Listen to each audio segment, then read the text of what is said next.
பழனி பாபா அவர்களினுடைய நினைவை போற்றுகிற நாள் ஜனவரி 28 தானே.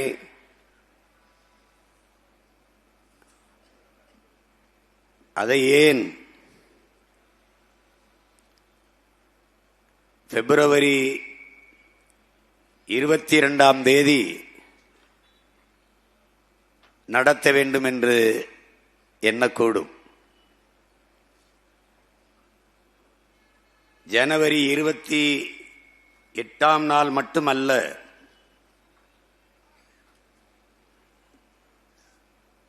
மதவாதத்திற்கு எதிராக, அடக்குமுறை ஒடுக்குமுறைகளுக்கு எதிராக, அநீதிக்கு எதிராக போராடுகிற ஒவ்வொரு நாளும் புரட்சியாளர் பழனி பாபா அவர்களுடைய நினைவை போற்றுகிற நாள்தான். பழனி பாபா என்பவன் மத சாதியவாதத்திற்கு, அடக்குமுறை அநீதிற்கு, தீண்டாமை கொடுமைகளுக்கு, எல்லாவற்றிற்கும் எதிரான ஒரு புரட்சி குறியீடு என்பதை எண்ணரும் தமிழ் தம்பி தங்கைகள் புரிந்து கொள்ள வேண்டும்.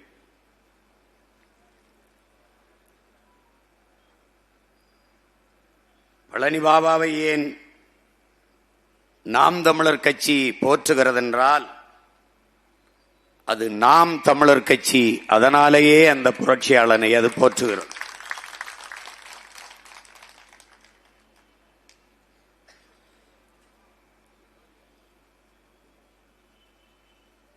எங்களை போன்ற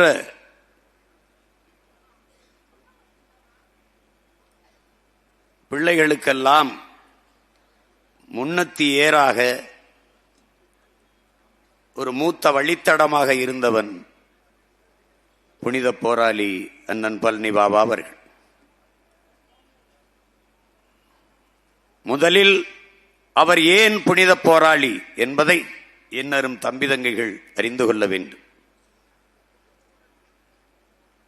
அநீதிக்கு எதிராக அச்சம் கொள்ளாமல் துணிந்து எதிர்த்து போராடுகிறவன் எவனோ அவனே உண்மையான ஜிஹாத் என்று நபிகள் நாயகம் ஸல்லல்லாஹு அலைஹி வஸல்லம் அவர்கள் நமக்கு போதித்திருக்கிறார். உண்மையான ஜிஹாத் என்றால் புனித போராளி. அப்படி இந்த நிலத்தில் நிகழ்ந்த நிலவிய அநீதிக்கு எதிராக போராடிய புரட்சியாளன் நம்முடைய அண்ணன் பழனி பாபா. அதனாலேயே அவர் புனித போராளி.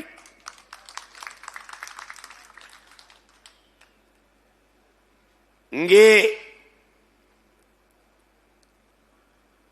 மரணம் என்ற ஒன்றுக்கு பயப்படுவதனாலேயே இந்த மானுட சமூகம் பல்வேறு துன்ப துயரங்களை தூக்கி சுமக்கிறது. எவனொருவன் மரணத்திற்கு அஞ்சாமல் இருக்கிறானோ அவனே சரித்திரத்தில் மாவீரனாகிறான். வரலாற்றில் எண்ணரும் தம்பி தங்கைகளே, அன்பு சொந்தங்களே, எப்போதும் கோழைகளுக்கு இடம் இருந்ததில்லை. வீரர்களுக்குத்தான் வரலாற்றில் இடம் இருந்திருக்கிறது. அடிமைகளுக்கு இடம் இருந்திருக்கிறது, ஏழைகளுக்கு இடம் இருந்திருக்கிறது. ஆனால் கோழைகளுக்கு ஒருபோதும் வரலாற்றில் இடம் இருந்ததில்லை.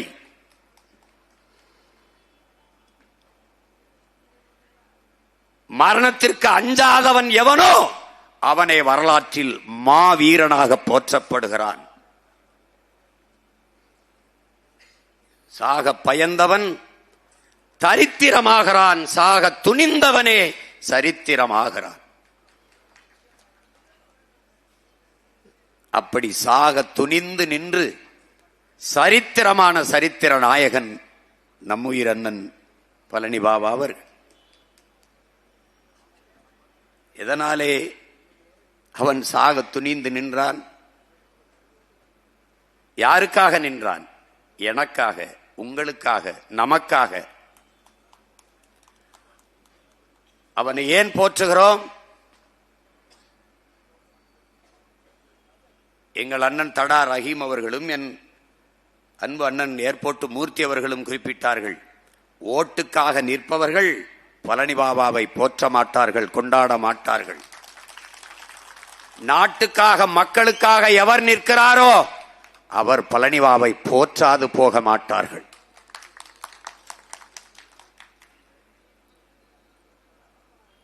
அப்போதும் சொன்னேன், இப்போதும் சொல்வேன், எப்போதும் சொல்வேன், நீங்கள் போட்டா போடுங்கள், இல்லை என்றால் போங்கள். ஆனால் இது எங்கள் பிறவிக் கடமை, நாங்கள் செய்வோம். எங்களுக்காக இறந்தவனை நாங்கள் மறந்து கடந்து போனால் இறந்து போன பிணத்திற்கு இணையானவர்கள்.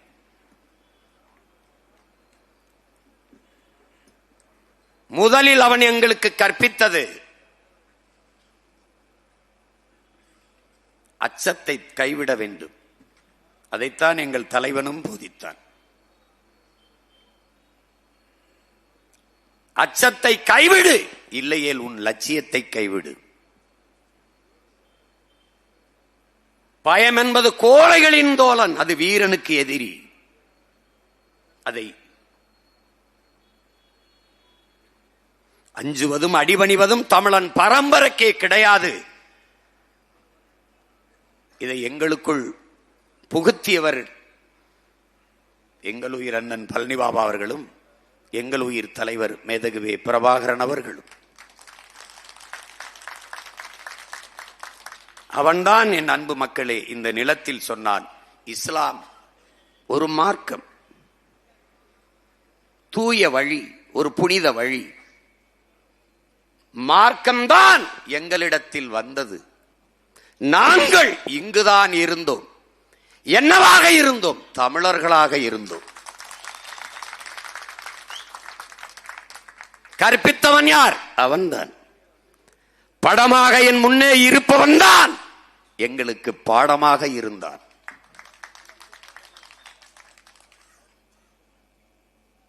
நான் இஸ்லாமியன், தமிழனாகவில்லை.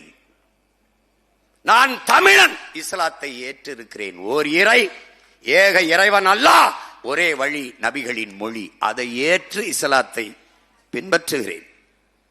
என் மார்க்கம் இஸ்லாம். ஆனால் நான் தமிழன்.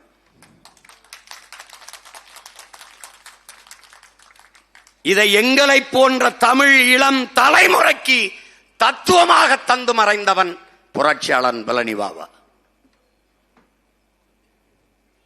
இங்கே பேசிய என் தம்பிகள் எல்லாம் கூட குறிப்பிட்டார்கள். 13,000 மேடைகளிலே ஒரு முறை கூட என் அரும் இஸ்லாமிய சொந்தங்களை என்று பேசவில்லை. என் அரும் தமிழ் மக்களை என்றுதான் 13,000 மேடைகளிலும் பேசினார். உலகத்திலே அதிக மணி நேரம் பேசியவன் பிடல் காஸ்ட்ரோ தான், 6 மணி நேரம்.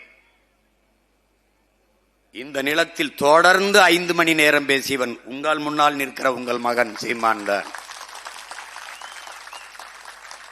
ஆனால் உலக வரலாற்றிலே அமெரிக்காவிலே பிலோடெல்பியா ஃபெலோஷிப் என்கிற பல்கலைக்கழகத்தில் டெல்டா என்ற அரங்கிலே 13 மணி நேரம் தொடர்ச்சியாக ஆங்கிலத்திலே உரையாற்றிய வரலாற்று புரட்சியாளன் பழனி பாபா. பிடல் காஸ்ட்ரோவுக்கு வரலாறு உண்டு, நீங்கள் அறிந்து கொள்கிறீர்கள். 6 மணி நேரம் தொடர்ச்சியாக பேசினான் என்று. எங்களுக்கும் ஒரு வரலாறு வரும். அது எங்கள் உயிர் அண்ணன் பழனி பாபா 13 மணி நேரங்கள் தொடர்ச்சியாக உரையாற்றினான் என்ற பதிவு வரும். இங்கே பேசினார்கள் எங்கள் முன்னவர்கள் தமிழர்கள், எங்கள் முன்னவர்களின் இறந்ததை அவர்கள் மையத்தை போற்றுவது, நாங்கள் மூத்தோரை தெய்வமாக போற்றிய மரபினர் தமிழ் மரபினர். அப்படித்தான் எங்கள் குலதெய்வங்கள் உருவானது. என்னுடைய குலதெய்வம் வீரமா காளி அப்படித்தான் வந்தால், ஐயனார், கருப்பணயசாமி, சுடலை மாடன், எசக்கியம்மன் எல்லாரும் இப்படித்தான் வந்தார்கள். தமிழர்கள் நாங்கள் தான் மசூதி வழிபாட்டு மரபினர். அப்படித்தான் இங்கே திருப்பரங்குன்றத்தில் சிக்கந்தர் மலையிலே அங்கே சிக்கந்தர் மசூதி. எழுதி வைங்கள் என்ன சொந்தங்களே, ஒரு நாள் இந்த பிள்ளைகளுக்கு அதிகாரம் வரும். பழனி பாபா என்கிறவனுடைய நினைவு இடம் போற்றத்தக்க புனித இடமாக மாறும். அங்க இந்த மகன் நானே கந்திரியாக்கி கொண்டாடுவேன். எந்த கொம்பன் தடுக்க முடியாது. ஏன் அவனை போற்ற வேண்டும்? வரலாற்று வழித்தடம் அவன். வரலாற்று வழித்தடம். அநீதி பிடல் காஸ்டர் சொல்லுகிறான், தடம் பார்த்து நடப்பவன் மனிதன், தடம் பதித்து நடப்பவன் மாமனிதன் என்று. தடம் பதித்து நடந்தவன்.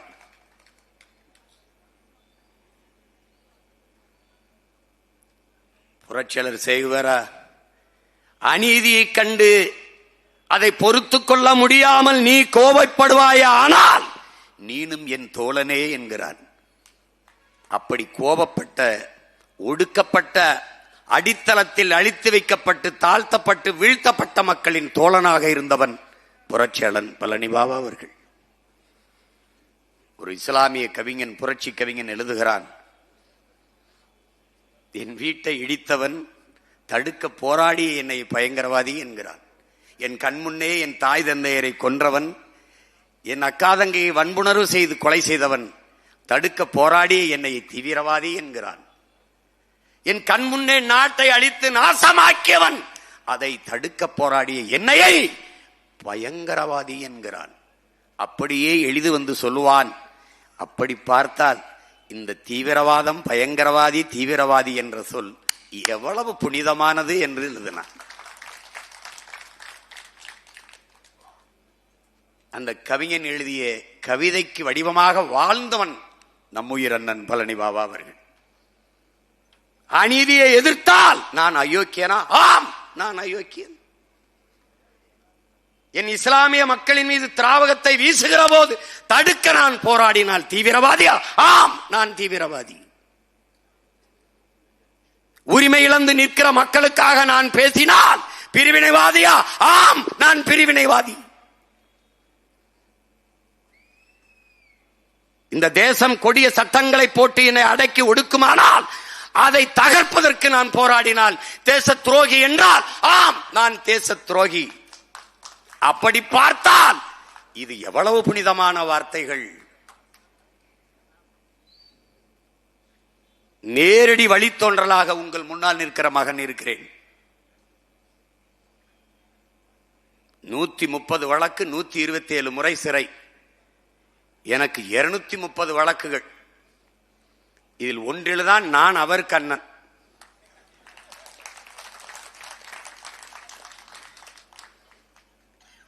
வரும்போது என்னுடைய தம்பி தேவாவுக்கு அருகில் அன்றைக்கு உயர் பொறுப்பில் இருந்த காவல்துறை அதிகாரி, எங்கு செல்கிறீர்கள்? எல்லாம் அண்ணன் பழனிபாபாவுக்கு ஒரு கூட்டம் பழனியிலே நடக்கிறது, அங்கு போறோம் என்று.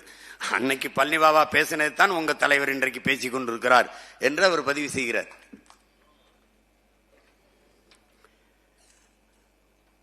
ஒரே நோக்கத்திற்காக, ஒரே தளத்தில், ஒரே நிலத்தில், ஒரே இனத்தில் நிற்பவர்கள் நாங்கள். ஒரே மாதிரி தான் பேசியாக வேண்டும், வழி இல்லை.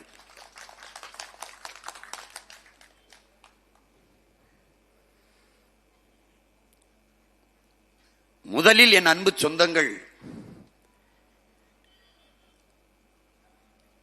உளவியல் விடுதலையை நாம் அடைய வேண்டியது இருக்கிறது. பழனிபாபா போன்று ஒரு புரட்சியாளன் இந்த நிலத்தில் இனி தோன்றுவானா இல்லையா என்பதில்லை. சேகுவேரா சொல்லுகிறான், ஒருவன் மரணித்து போவதாலேயே அவன் கொண்டிருந்த நோக்கமும் அவன் முன்வைத்த முழக்கங்களும் மரணித்து போவதில்லை என்கிறார். அப்படி பழனிபாபா அவர்கள் இன்று நம்மோடு இல்லாமல் இருக்கலாம், ஆனால் அவன் கொண்டிருந்த நோக்கமும் முன்வைத்த முழக்கங்களும் அவன் நாடங்களும் சுமந்திருந்த லட்சிய கனவும் நமக்கு கையளிக்கப்பட்டிருக்கிறது என்பதை என்னரும் உடன் பிறந்தார்கள் நினைவில் கொள்ள வேண்டும்.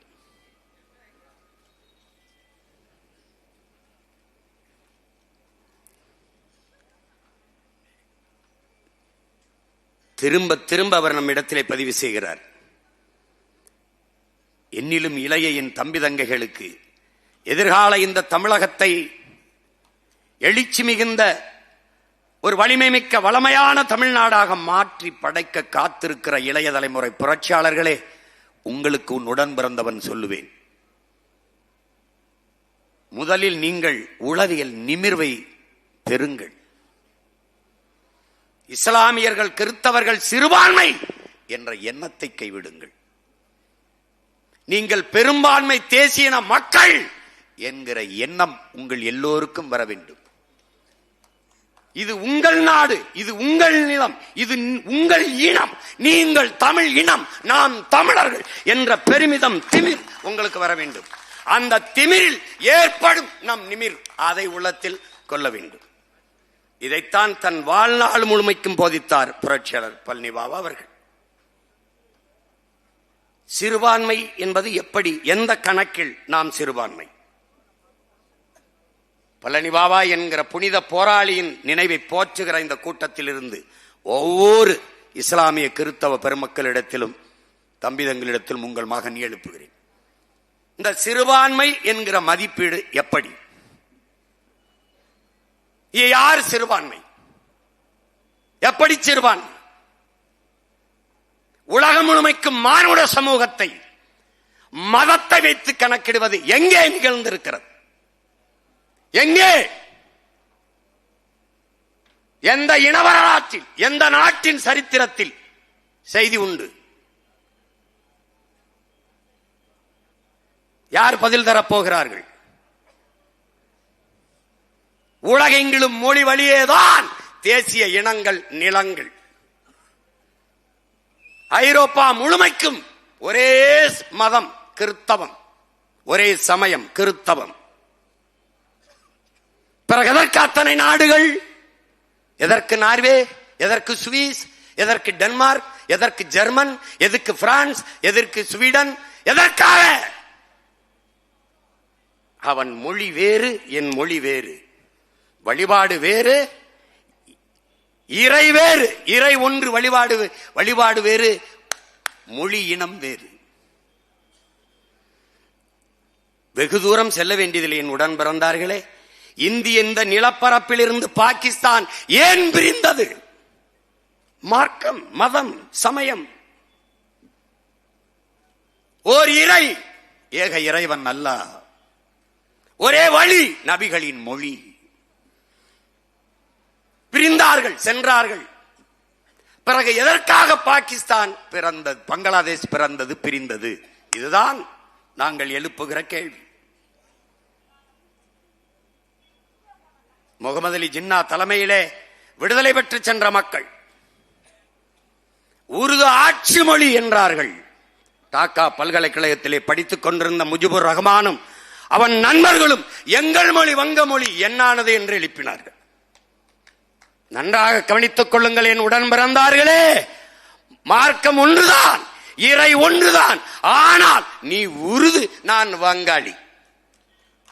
இங்கே மொழி வழியேதான் நிலங்கள், இனங்கள். இந்தியா இத்தனை மாநிலங்களாக பிளந்தது, பிரிந்தது ஏன்? மொழி வழியேதான் தேசிய இனங்கள், நிலங்கள். ஏன் மத வழியே இல்லை? ஏன் சாதி வழியே இல்லை? இல்லை, இருக்க முடியாது. இது வரலாறு. இங்கில்லை, உலகெங்கும். இதுதான் சரித்திரம். நான் இஸ்லாமியன், அவன் அரேபியன், அவன் உருது, அவன் வங்காளி, நான் தமிழன், நான் தமிழன். இந்த நிலத்திலே என்னரும் இஸ்லாமிய சொந்தங்களுக்கு இரண்டு தலைவர்கள் தான். ஒருவன் மகத்தான தலைவன், நம் உயிர் தாத்தா கண்ணியமிக்க காயிதே மில்லத்தவர்கள்.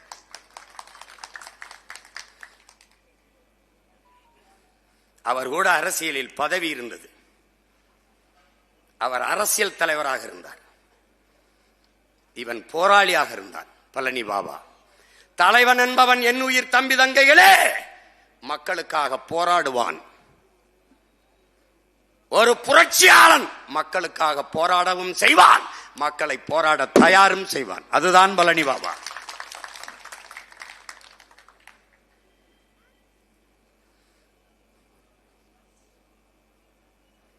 இப்போது இருப்பவர்கள் எல்லாம் யார் என்பதை என் அண்ணன் தடா ராகிம் அவர்களே சொல்லிவிட்டார்கள். இந்த நாடு விடுதலை பெற்று செல்கிறது. அப்போது இந்திய யூனியன் முஸ்லீம் லீக் அதனுடைய தலைவராக இருந்தவர் லியாகத் அலி கான் பாகிஸ்தான் இதனீடாக போகிற போது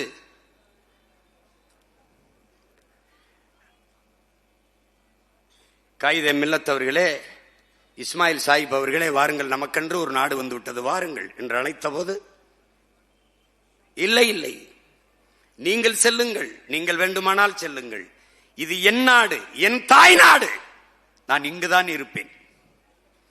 எங்களுக்கு ஏதாவது நீங்கள் நல்லது செய்ய வேண்டும் என்றால் பாகிஸ்தானில் இருக்கிற கிறிஸ்தவர்கள், சீக்கியர்கள், இந்துக்கள், அவர்களை பத்திரமாக பார்த்துக் கொள்ளுங்கள், அதுதான் நீங்கள் எங்களுக்கு செய்கிற நன்மை என்றார். இந்திய மொழிகளில் எது ஆட்சி மொழி, எது அதிகார மொழி, எதை கொண்டு வருவது என்ற விவாதம், ஒரு கருத்து முன்வைக்கப்படுகிறது. மொழிகளில் தொன்மையான மொழி ஆட்சி மொழியாக வர வேண்டும் என்று ஒரு மகன் எழுந்து பேசுகிறார். இந்திய மொழிகளிலே தொன்மையான மொழி ஆட்சி மொழியாக வர வேண்டும் என்றால் அது தமிழ்தான் வர வேண்டும். தமிழ்தான் இந்திய மொழிகளிலே மிக தொன்மையான மொழி. இதை எந்த வரலாற்று ஆசிரியனும் தொல்பொருள் ஆய்வறிஞனும் மறுக்க இயலாது. அந்த மொழி என் தாய்மொழி என்பதில் எனக்கு பெருமை என்று பேசியவர் நமது தாத்தா கண்ணியமிக்க காயிதே மில்லத் அவர்கள். முன்னாடி அமர்ந்திருந்த நேரு பெருமகன் எழுந்து, காயிதே மில்லத், என்ன சாயிபு, நீங்கள் உருதை கேட்பீர்கள் என்றால் தமிழை கேட்கிறீர்களே என்று கேள்வியை முடிப்பதற்குள் எழுந்து நம் தாத்தா சொல்லுகிறார், இஸ்லாம் எங்கள் வழி, இன்ப தமிழே எங்கள் மொழி. அடுத்த வார்த்தையை பதிவு செய்கிறார், என் உடன் பிறந்தார்களே, நாங்கள் அல்லாஹ் என்று அழைப்பதற்கு முன்பே அம்மா என்று அழைத்தவர்கள் என்று. அந்த மகத்தான தலைவனின் பேரனும் பேத்திகளும் இங்கே கூடியிருக்கிறோம், நாங்கள் தமிழர்கள் என்று. இஸ்லாம் எங்கள் மார்க்கம், தமிழ் எங்கள் மொழி, நாங்கள் தமிழர் என்பது எங்கள் இனம், எங்கள் முகம், எங்கள் முகவரி, எங்கள் அடையாளம் என்ற பெருமிதமும் திமிரும் கொண்டு ஒப்பற்ற புரட்சியாளன் பனை பாபா நினைவிடத்திலே நிற்கிறோம், நினைவை போற்றி நிற்கிறோம். நீனே ஒடுக்கித்தான் பாக்குற. என் தம்பி உமர்கான் சொன்னான் பாருங்க, முத 2010 தொண்டுக்களை தான் போட்ட, இதே மாதிரி ஒரு சந்துக்களை தான் வச்ச. இப்ப இந்த 25 சந்துக்களை தான் வச்சிருக்க. இதே மாதிரி உங்க மொத்த பேரையும் சந்துக்களை வச்சு நான் மூடல, நீ பாத்துட்டே இருடா. எங்க அண்ணன் பழனி பாபாவுக்கே இந்த நிலைமைனா, பாவி பயல்க உங்களுக்கு என்ன நிலைமைன்னு கொஞ்சம் யோசிச்சு பாத்துக்க.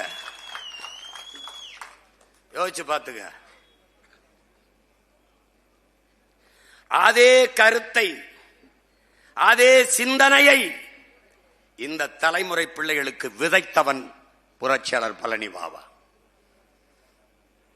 என்னரும் தமிழ் மக்களே, நீங்கள் சாதியாக மதமாக பிளந்து பிரிந்து நின்றீர்கள் என்றால் தனிமைப்படுத்தப்படுவீர்கள், அச்சுறுத்தப்படுவீர்கள்.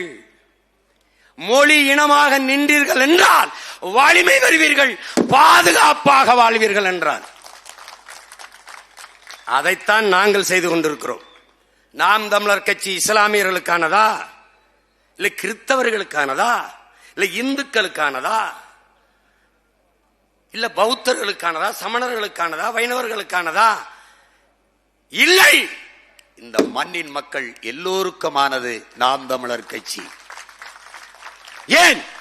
இந்த பிள்ளைகளின் தாய் தமிழ், தமிழ் பேரன்பின் தாய்.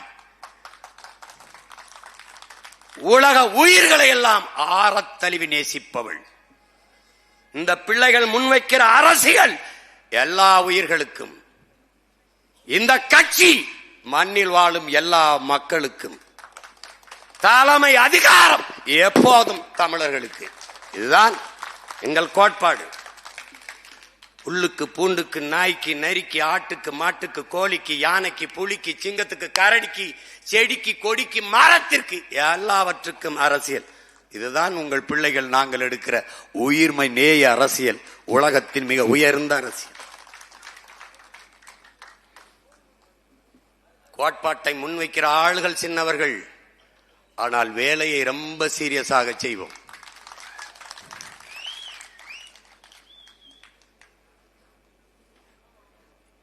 நமக்கு கற்பித்தான் நம் புனித போராளி. தமிழர்களே, என்னரும் தம்பி தங்கைகளே, இன உணர்வு கொள்ளாதீர்கள், இனப்பற்று கொள்ளாதீர்கள், இனவெறி கொள்ளுங்கள். இல்லை என்றால் நீங்கள் ஆளப்படுவீர்கள், ஒருபோதும் ஆளமாட்டீர்கள். உன்வெறி பிறிதொரு இனத்தை தாக்கி அழிக்கல்ல, அழிந்து கொண்டிருக்கிற உன் இனத்தை காப்பாற்றுவதற்கு.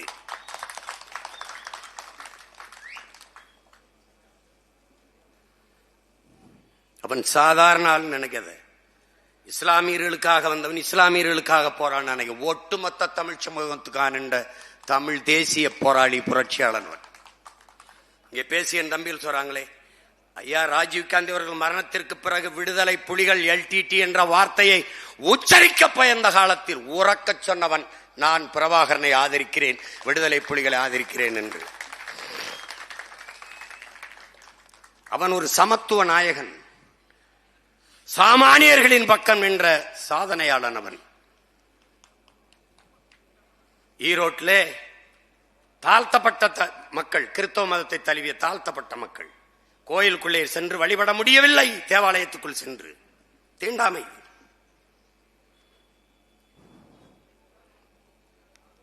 அங்கே ஒரு அருள் தந்தை அந்த மக்களை அழைத்துக் கொண்டு, கர்த்தரே கர்த்தரே எம்மை காப்பாற்றும், கர்த்தரே எங்களை இரட்சியுங்கள் கத்திக்கொண்டு கோயிலுக்குள்ளே, தேவாலயத்துக்குள்ளே மக்களை அழைத்துக் கொண்டு செல்கிறார். இவர்களை தடுத்து வைத்திருந்தமே ஒரு அருள் தந்தை, அருள் திரு இறைப்பணியாளரே உள்ளே அழைத்துக் கொண்டு வருகிறாரே என்று எல்லோரும் வியந்து பார்க்கிற போது, இந்த வேலையை செய்கிற இந்த போதகர் யார், இந்த அருள் தந்தை யார் என்று எல்லோரும் கேட்டுக்கொண்டிருக்கும் போது அங்கேயே கலட்டுகிறார். அவர்தான் நம்ம உயிர் அண்ணன் பழனி பாபா அவர்கள்.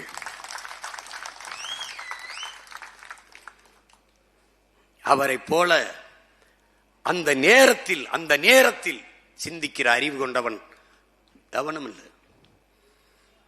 மறைந்த ஐயா எம்ஜிஆர் அவர்களோடு நெருக்கமான நட்பு. அவரை எதிர்த்து பேசுகிற காலம் வருது, முரண்பட வேண்டிய தேவை வருது. அப்போது ஒரு வீட்டிலே தனியாக 2 பேரும் பேசிக் கொண்டிருக்கும் போது மேசையிலே பழங்கள் இருக்கிறது, சாப்பிடுங்கள் என்று ஐயா எம்ஜிஆர் அவர்கள் அண்ணன் பழனி பாபாவிடத்தில் சொல்கிறார்கள். ஒரு கத்தி எடுத்து நறுக்கி அந்த ஆப்பிள் துண்டை வெட்டி கடித்து சாப்பிட போகும்போது ஐயா எம்ஜிஆர் அவர்கள் அண்ணன் பழனி பாபாவிடத்தில் சொல்கிறார்கள், இப்போது கூட நீ என்னை கத்தியை வைத்து என்னை கொல்ல வந்தாய் என்று நான் உன்னை கைது செய்ய முடியும் என்று மிரட்டுகிறார். அடுத்த நொடி நம்மால் நீங்க என்னோட பேசிக்கிறது என் சட்டையில் இருக்கிற பேனா மூலமா, ஒரு நுண்ணிய ஒளிப்பதிவு கருவி மூலமா வேற ஒரு இடத்துல பதிவு செஞ்சுக்கிட்டு இருக்கேன், நீங்க பேசினதை பதிவு செஞ்சுக்கிட்டு இருக்கேன் அப்படின்னு அசந்துட்டப்ல. மற்றவனா இருந்தா ஐயோ அப்படியா அப்படின்னு உடனே அவர் அதோட பயந்துட்டாரு, அதிர்ந்துட்டாரு. அந்த மாதிரியான ஒரு அறிவாற்றல் கொண்ட மகன் இந்த இனத்தில் அரிதினும் அரிதாகத்தான் தோன்றுவான். அவன் விதை வீரியமிக்க விதை, வீரியமிக்க விதை. உலக நாட்டில் எல்லா நாட்டின் சட்டங்களும் தெரியும், எல்லா நாட்டு சட்டமும் தெரியும், எல்லா மூத்த தலைவர்களோடும் நெருக்கமான நட்பு, எல்லோரையும் நம்பினார். ஒடுக்கப்பட்ட, அதுவும் குறிப்பாக இஸ்லாமிய மக்களுக்கென்று அவர்கள் பாதுகாப்பாக இருப்பார்கள் என்று நம்பி நம்பி நம்பி நம்பி கடைசியாக தெரிகிறது இவர்களை நம்பி பயனில்லை, இனி நாமே இந்த மக்களை அரசியல் படுத்தி அணிதிரட்டி ஒரு இயக்கமாக மாறலாம் என்று நினைக்கும் போது கொல்லப்படுகிறார். அதே பின்னத்தியராக வந்த நாங்கள் எல்லாரையும் நம்பி நம்பி இந்த கட்சிகள், இந்த தலைவர்கள், இந்த அதிகாரங்கள் எங்கள் மொழியை காக்கும், எங்கள் இனத்தை காக்கும், எங்கள் நிலத்தை காக்கும், எங்கள் வளத்தை காக்கும், எங்கள் உயிரை காக்கும், உரிமையை காக்கும் என்று நம்பி நம்பி நின்றவர்கள் எந்தரும் தமிழ் மக்கள் ஈழ தாயகத்தில் கொன்றளிக்கப்படுகிற போது இவன் எவனுமே எனக்கானவன் இல்லை என்ற தெளிவு வந்த பிறகுதான் நாங்கள் இந்துக்களும் அல்ல, இஸ்லாமியர்கள் அல்ல, கிறிஸ்தவர்கள் அல்ல. இவை எங்கள் அடையாளங்கள் அல்ல. நாங்கள் வழிபாட்டுக்காக சார்ந்திருக்கிற சமயமும் மார்க்கமும் மதமும் தானே ஒழிய நான் தேவரோ தேவேந்திரரோ நாடாரோ கோணாரோ செட்டியாரோ பிள்ளையோ முதலியோ படையாச்சியோ பறையரோ உடையாரோ அல்ல, முத்தரையரோ அல்ல. இவையெல்லாம் என் அடையாளங்கள் அல்ல. நாங்கள் சார்ந்திருக்கிற குடிகள், அவ்வளவுதான். ஆனால் என்னுடைய அடையாளம், நான் இந்த நிலத்தை தாண்டி கேரளாவிற்கு, இந்த நிலத்தை தாண்டி ஆந்திராவிற்கு, இந்த நிலத்தை தாண்டி பீகாருக்கு, குஜராத்திற்கு, அல்லது இந்திய பெருநாட்டை தாண்டி அமெரிக்காவுக்கோ ஆஸ்திரேலியாவுக்கோ ஆப்பிரிக்காவுக்கோ பிரான்ஸுக்கோ ஜெர்மனிக்கோ பிரிட்டனுக்கோ எங்கு சென்றாலும் ஐ ஆம் இந்து என்று சொல்ல முடியாது. நான் கிறிஸ்தவன் என்று சொல்ல முடியாது. நான் இஸ்லாமியன் என்று சொல்ல முடியாது. நான் தேவர் என்றோ தேவேந்திரர் என்றோ நாடார் என்றோ கோனார் என்றோ சொல்ல முடியாது. அவன் கேட்பான் who are you என்று. நான் சொல்ல முடியாது. அப்ப எது என் அடையாளம்? உலகத்தின் எந்த ஓரத்திற்கு சென்றாலும் நான் தமிழன் என்பதுதான் என் அடையாளம்.